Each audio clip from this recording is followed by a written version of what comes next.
Bonjour à tous, c'est une joie de vous retrouver ce matin. Je vous invite à vous tenir debout et à louer Dieu. 1, 2, 3, et...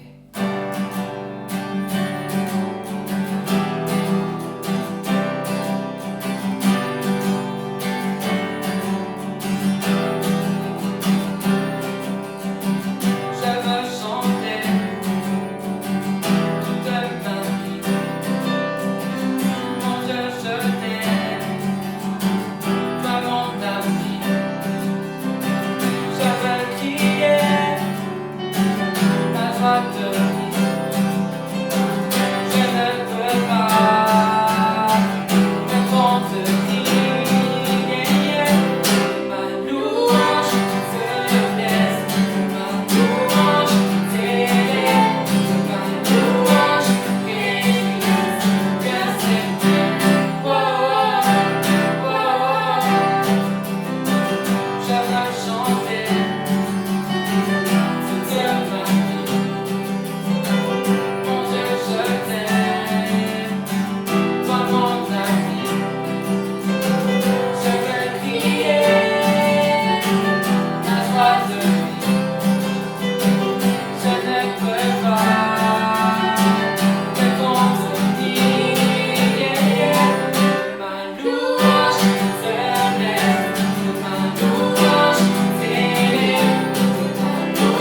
Vraiment qu'on puisse ouvrir nos cœurs à toi, qu'on puisse proclamer ton nom, qu'on puisse chercher ta face. Saint-Esprit, nous avons besoin de toi. Merci parce que tu es présent. Merci parce qu'on peut te louer en tout temps, Jésus. Nous voulons t'adorer maintenant. Nous voulons prier, que ce soit dans d'autres langues, et nous voulons maintenant passer un temps. Vraiment, nous proclamons Jésus. Jésus.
précieux. Nous voulons vivre ça tous les jours. Merci pour ta présence en tout temps. Vraiment maintenant tu conduis la prêche, tu conduis ce qui va être dit. Nous savons que tu conduis tout. À toi seul la louange, la gloire. Amen. Bonjour à tous, c'est toujours un plaisir d'être ensemble. Malgré ce moyen technique, nous préférions la présentielle, mais voilà, c'est comme ça encore aujourd'hui. Avant de commencer, je voudrais avoir une pensée particulière pour la famille Grolot. Nous venons d'apprendre le décès de notre frère Jean et nous avons beaucoup de compassion et d'affection pour cette famille. Nous avons également enterré notre sœur Léance la semaine dernière et merci pour tous ceux qui ont prié pour elle. Voilà, ce matin, au travers de ce message, je voudrais vous encourager à écouter la voix de Dieu. Cette voix qui parle dans le désert. On pourrait dire aujourd'hui que notre société, notre monde passe par le désert. Nous voyons aujourd'hui, sous nos yeux, s'accomplir des prophéties bibliques. Ces prophéties bibliques qui nous sont parlées de la fin des temps. Il nous est dit qu'il y a l'angoisse auprès des nations qui augmenteront. Il y a les pestes, les famines, tremblements de terre, toutes ces choses. Et ce matin, j'aimerais vous dire que malgré le désert que traverse notre société ou nous-mêmes, nous pouvons vivre quelque chose de particulier dans nos déserts. J'avais prévu un autre message et il y a à peu près 3 jours, le Saint-Esprit m'a convaincu d'aller dans cette direction. Et encore cette nuit, j'étais un petit peu tremblant face à ce sujet à cause de ce manque de préparation. Mais qu'importe. Le titre de mon message est le suivant. Regardez aux promesses de Dieu malgré les faux rapports. Nous sommes à l'époque de la sortie d'Égypte, environ 1450 ans avant Jésus-Christ. Il y a le peuple d'Israël qui était esclave et qui va être là pendant 430 ans. Et à un moment, ils vont crier à l'Éternel afin de leur envoyer un libérateur. Et nous voyons que Dieu va leur envoyer Moïse. Lorsque le peuple crie à Dieu et se repent, Dieu envoie toujours une solution ou quelqu'un sur notre route. Et je crois que ce matin, au travers de ce passage que nous allons lire, nous pouvons faire beaucoup de parallèles avec notre vie. Nous lisons dans Exode 3, verset 7, l'Éternel dit « J'ai vu la souffrance de mon peuple qui est en Égypte, et j'ai entendu les cris que poussent devant ses oppresseurs. Oui, je connais ses douleurs. Je suis descendu pour le délivrer de la domination des Égyptiens et pour le faire monter dans ce pays jusqu'à un bon et vaste pays, un pays où coule le lait et le miel. » J'aimerais dire en introduction que Dieu voit la souffrance et la douleur. Comme il l'a vu pour ce peuple, ce matin, il la voit également pour ta vie. Et il voudrait te faire entrer dans quelque chose de nouveau, une terre promise, là où coule le lait et le miel, nous dit la Bible. Le miel est cité à plusieurs fois dans la Bible, plusieurs reprises, toujours pour évoquer quelque chose d'exquis, nourrissant, sublime. Il est le symbole de la douceur et du bonheur. Il est également question du lait, souvent associé au miel. C'est la plénitude, l'abondance et la fertilité. Voilà ce que Dieu promet à ceux qui se donnent à lui et qui veulent réellement passer par une réelle repentance. Cela va les introduire spirituellement déjà dans la terre promise, c'est-à-dire le royaume de Dieu, là où Dieu se tient. Et c'est à ce moment-là, lorsque nous laissons entrer Dieu dans nos vies, que nous allons commencer à découvrir de choses merveilleuses.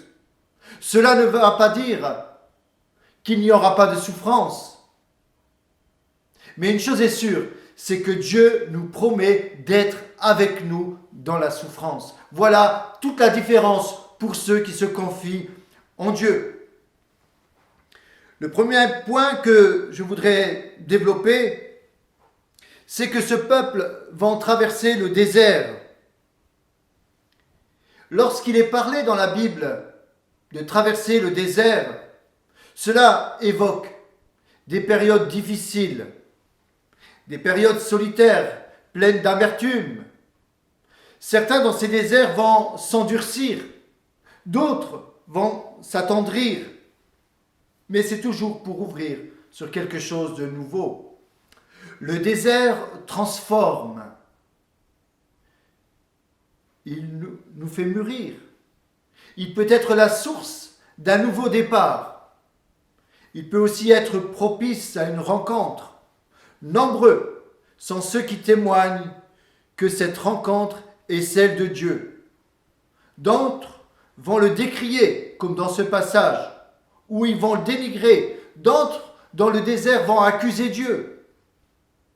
Accuser Dieu du désert dans lequel ils traversent. Lorsqu'on étudie la vie dans le désert, j'ai eu le privilège d'aller dans le désert de Judée, en apparence, on a l'impression qu'il n'y a rien qui pousse, qu'il n'y a pas de vie dans le désert. Mais je vous inviterai à regarder un petit peu sur Internet la vie dans le désert. Beaucoup d'émissions nous parlent qu'il y a une réelle vie. Beaucoup d'animaux sont dans le désert. Et j'étais vraiment interpellé par cette émission lorsqu'on voit que toutes ces plantes, avant de mourir, dégagent des graines. On sait que les graines peuvent rester plusieurs mois, plusieurs années. Et lorsque les conditions sont favorables, elles vont pousser, elles vont se développer. Et j'étais vraiment impressionné de voir dans le désert des tapis de fleurs. Simplement pour dire, ce parallèle est vrai dans nos vies. Nos cœurs peuvent être comme un désert où on a l'impression qu'il n'y a rien qui pousse, qui va repousser, que c'est sec, que c'est aride. Mais j'aimerais dire, lorsqu'on laisse entrer la semence de Dieu, c'est-à-dire les promesses de Dieu dans nos vies, à ce moment-là, notre cœur, notre terre, qui est notre cœur, va commencer à laisser germer ce fruit. Et de belles choses vont commencer à pousser dans notre cœur. C'est une réalité que moi-même, j'ai expérimentée il y a plus de 30 ans. Et j'aimerais dire qu'aujourd'hui, Dieu est capable de transformer nos cœurs de pierre en cœurs de chair, en terrain fertile. Peut-être pour le premier point. Le deuxième point que je voudrais souligner, c'est que dans le désert, nous pouvons prendre possession des promesses que Dieu nous donne. Certains vont profiter dans ces moments de désert pour expérimenter la présence de Dieu. D'autres, malheureusement, vont passer à côté. Et je dirais que dans le désert, il y a toujours ce combat entre la foi et l'incrédulité. C'est ce que je disais la dernière fois en parlant des deux loups. Lequel on va nourrir le plus? Est-ce la foi ou l'incrédulité? Dans cette épreuve que va traverser le peuple d'Israël, nous voyons malheureusement que c'est l'incrédulité qui va prendre le dessus, et cela va leur coûter cher. Nous lisons dans Nombre 10, 11, 12, « Le 20e jour du second mois, la seconde année, la nuée s'éleva au-dessus du tabernacle, du témoignage, et les enfants d'Israël partirent du désert de Sinaï, selon l'ordre fixé pour leur marche, et la nuée s'arrêta dans le désert de Paran.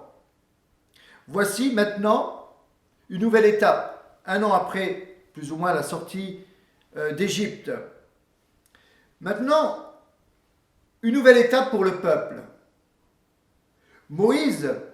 Dieu va parler à Moïse, dans Nombre 13, et va lui dire, « Envoie des hommes pour explorer le pays de Canaan, que je donne aux enfants d'Israël.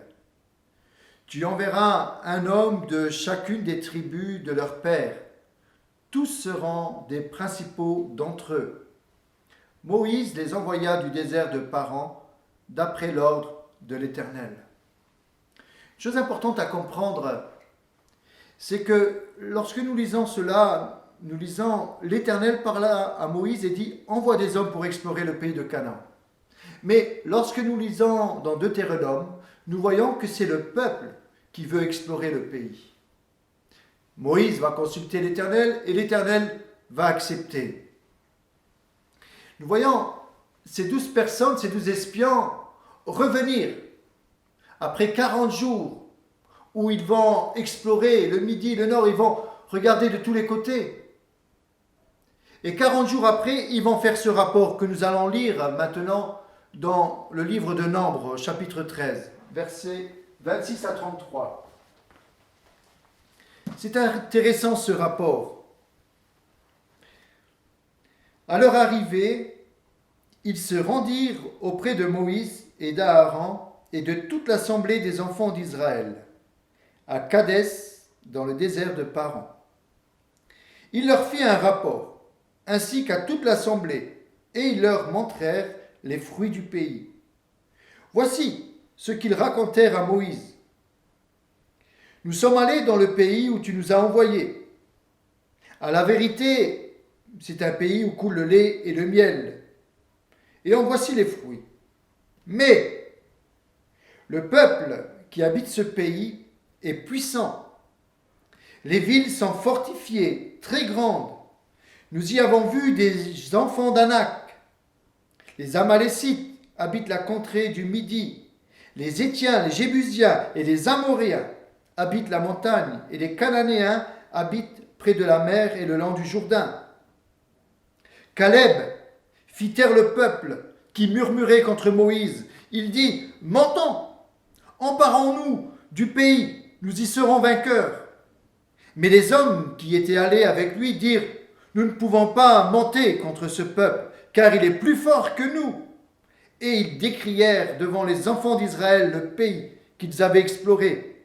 Ils dirent « Le pays que nous avons parcouru pour l'explorer est un pays qui dévore ses habitants.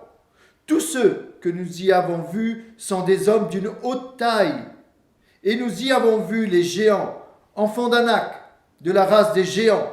Nous étions à nos yeux et aux leurs comme des sauterelles. »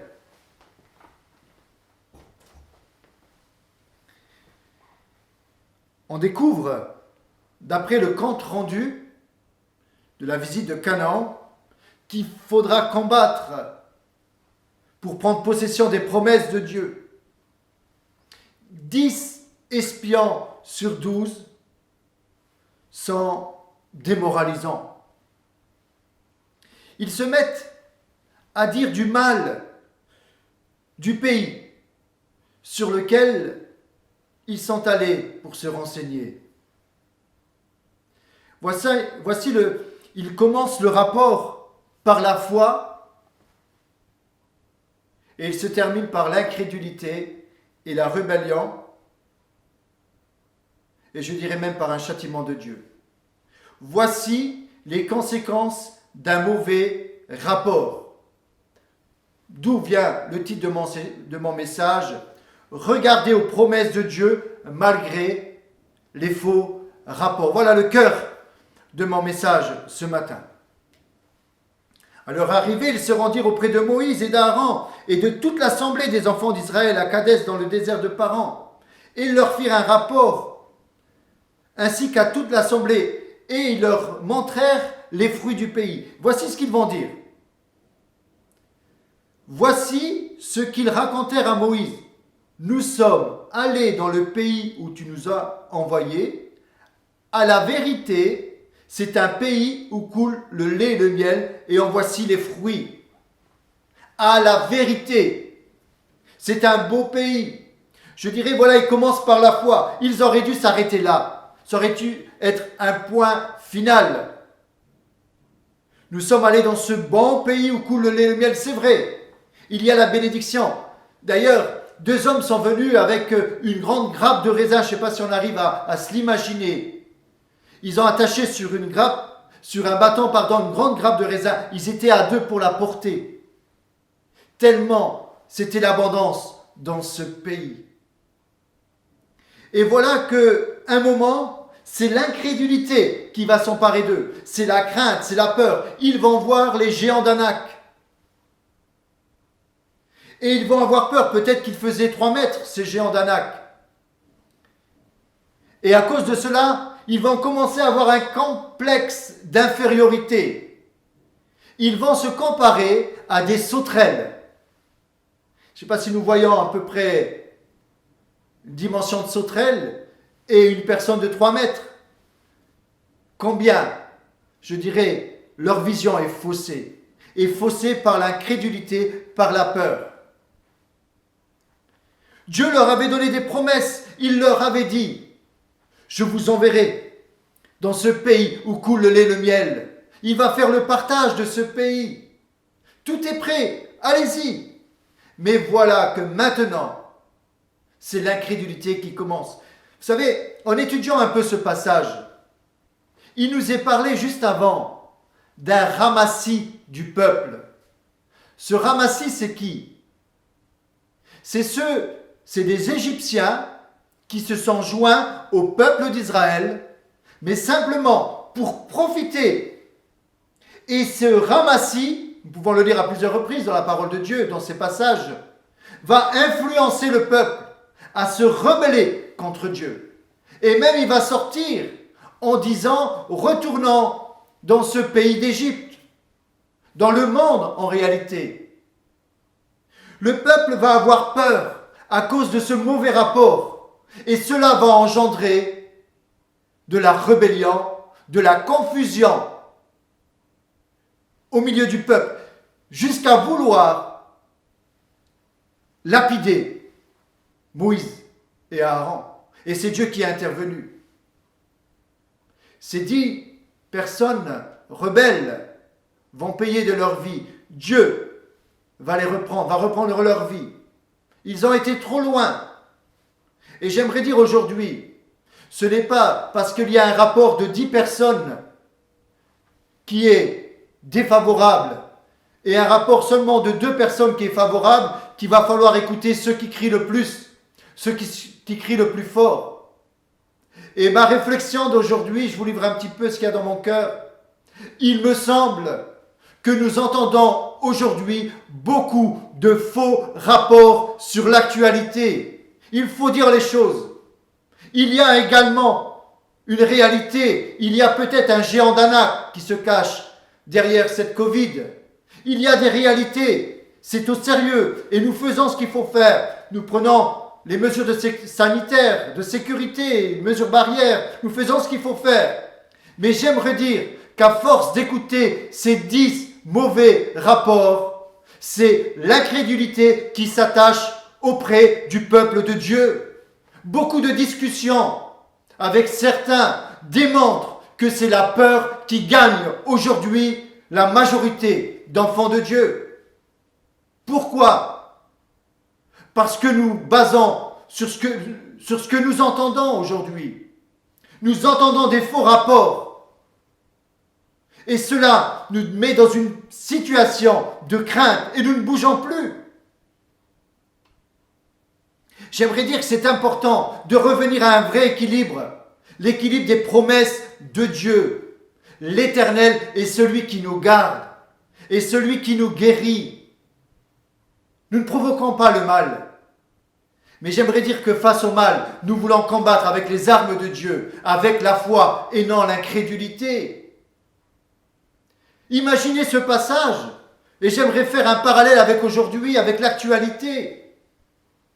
Dieu nous a fait des promesses qu'il serait avec nous tous les jours jusqu'à la fin du monde. Mais elle est où notre espérance ce matin? Paul va dire que la mort m'est un gain. Aujourd'hui, beaucoup parlent, témoignent, je dirais un petit peu à la légère. Mais lorsque le désert est là, comment nous comportons-nous dans le désert? Quel est le comportement que nous avons dans le désert? Est-ce que nous faisons confiance aux promesses de Dieu? Dieu a dit qu'il allait nous donner un libérateur pour aller dans la terre promise. Le désert est un passage.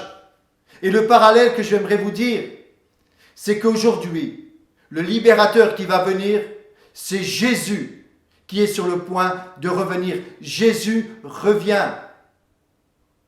Je le disais en introduction, le peuple esclave va crier à l'Éternel et Dieu va leur envoyer un libérateur, Moïse. Moïse qui va être l'intermédiaire entre le peuple et Dieu. Et j'aimerais dire que Moïse est une figure de Christ. Et aujourd'hui, nous attendons un libérateur qui va revenir, c'est Jésus. Les prophéties s'accomplissent sous nos yeux. Mais la Bible parle également que dans les derniers temps, il y aura l'apostasie. On s'éloigne de la Bible pour écouter les scientifiques. Même entre eux, ils ne sont pas d'accord. Bien sûr, il y a des réalités. Nous ne sommes pas dans le déni. Mais j'aimerais vous dire que nous avons besoin aujourd'hui de revenir à de vraies convictions de la parole de Dieu, de revenir aux promesses, à la vérité. Certains chrétiens vont dire aujourd'hui, c'est bien d'être chrétien. Il y a la bénédiction qui coule, le lait, le miel, il y a l'abondance. On est béni avec Dieu. Ça, c'est vrai. À la vérité, c'est un bon pays. Mais, il nous est dit dans ce passage, mais, et lorsqu'on commence à dire mais, ça veut dire que s'attache à notre foi l'incrédulité. Mais, le peuple qui habite ce pays est puissant. Le virus est puissant, attention, il y a des variantes. Attention, restez chez vous. Mais il y a des personnes qui se rendent malades. Ils doivent tout désinfecter. Ils ne sortent même plus. Ils sont tétanisés par ces mauvais rapports qu'ils entendent à la télé. J'aimerais dire que c'est important en tant qu'enfant de Dieu de traverser ce désert avec Dieu, en ayant confiance qu'il est avec nous jusqu'à la fin du monde. Et même si nous traversons par la Covid, j'aimerais dire que Dieu est avec nous dans la maladie et dans la souffrance. J'aimerais quand même, et j'ai beaucoup de respect et de compassion pour ceux qui sont partis de cette maladie. Et croyez-moi que nous sommes en guerre contre cette maladie. Et je ne les accuse pas. Nous avons beaucoup de compassion pour eux. Et encore ce matin, j'aimerais dire à ceux qui sont dans les hôpitaux que Dieu les bénisse, que Dieu les fortifie. Loin de moi d'avoir le moindre jugement. Qui suis-je pour cela? Mais j'aimerais quand même dire, pour ceux qui connaissent Dieu, lorsque je traverse la vallée de l'ombre de la mort, je ne crains aucun mal car tu es avec moi.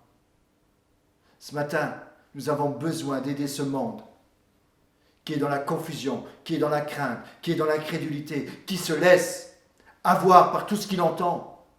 Et voici les mauvais rapports que nous entendons.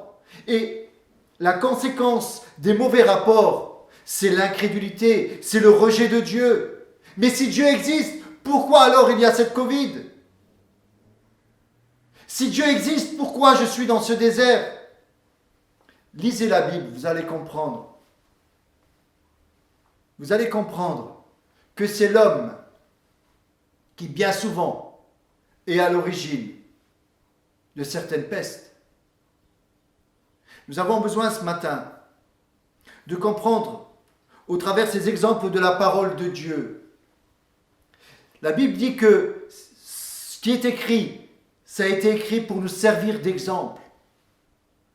Relisons ce passage avec le peuple d'Israël. Il était dans l'incrédulité. Et voilà, un mot aussi qui m'a perturbé dans ce passage, qui est ressorti plusieurs fois. C'est au verset 32. Il nous est dit par rapport au peuple, ils décrièrent devant les enfants d'Israël le pays qu'ils avaient exploré. Ils décrièrent. Le synonyme de décrier, c'est ils vont discréditer, ils vont dénigrer, déprécier, critiquer, médire. Qui? Dieu. Dieu ne sait pas ce qu'il fait. J'aimerais vous dire ce matin, pour vous qui nous regardez, Dieu est assis sur son trône il siège et il fait ce qu'il veut.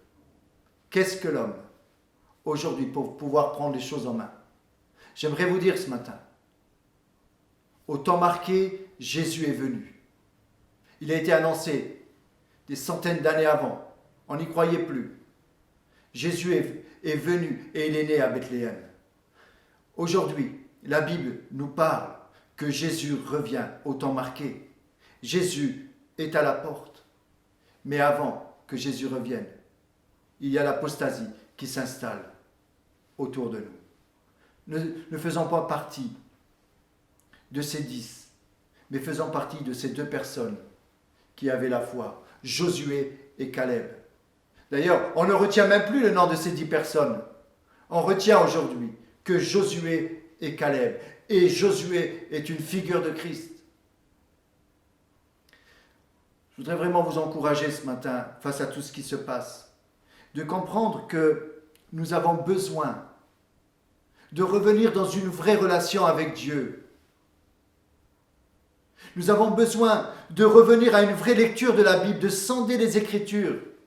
C'est la foi vient de ce qu'on entend et ce qu'on entend vient de la parole de Dieu. Vous savez, il y a la foi à l'envers. La foi vient de ce qu'on entend, des mauvais rapports. Et ce qu'on entend vient de la parole des hommes. Et cela va créer en nous l'incrédulité. La foi, on peut la nourrir de bonnes choses ou de mauvaises choses. La foi vient de ce qu'on entend. Alors aujourd'hui, je vous encourage vraiment dans ces temps difficiles que nous traversons, d'être fort, de nourrir votre âme par une vraie lecture de la parole de Dieu, par une vraie relation avec Dieu, dans la prière, dans votre chambre, là où vous êtes. Prenons du temps avec Dieu pour nourrir notre foi. Je voudrais terminer pour vous dire ce matin, c'est que la sortie d'Égypte représente notre conversion, si nous sommes réellement convertis. Nous sommes sortis du monde, et cette sortie d'Égypte devrait être suivie de près par l'entrée dans le pays de Canaan, la terre promise. Et je le disais que l'entrée en Canaan représente la jouissance de la vie de résurrection spirituelle en Jésus-Christ.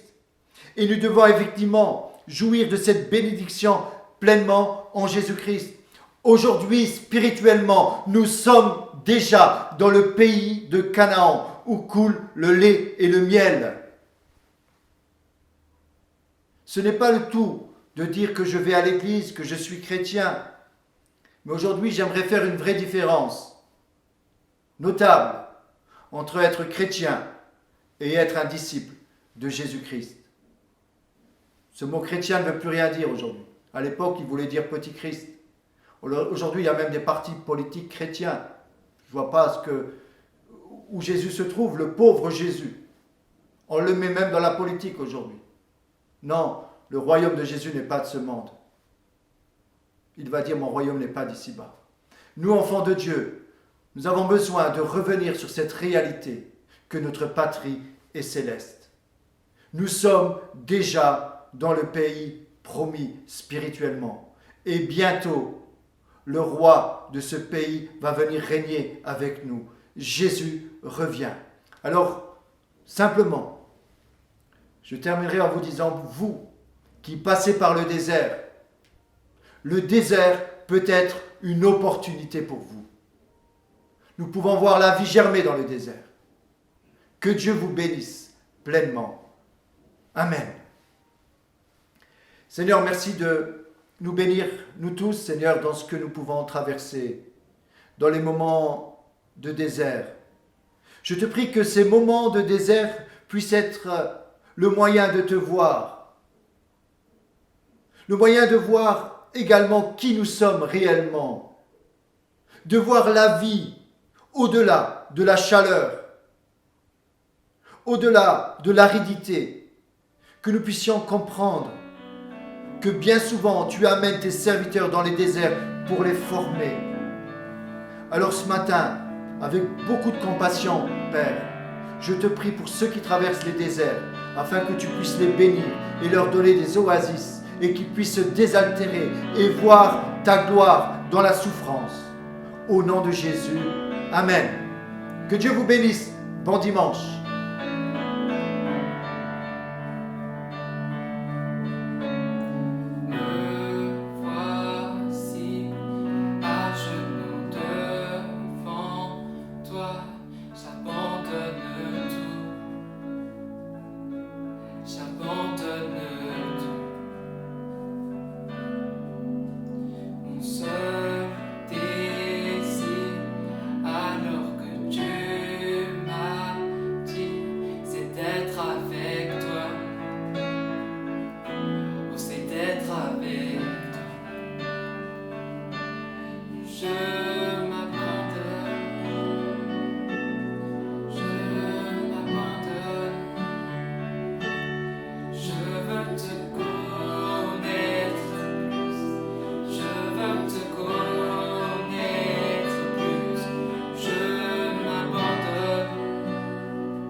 Voilà, merci de nous avoir suivis. On se retrouve dimanche prochain et à très bientôt.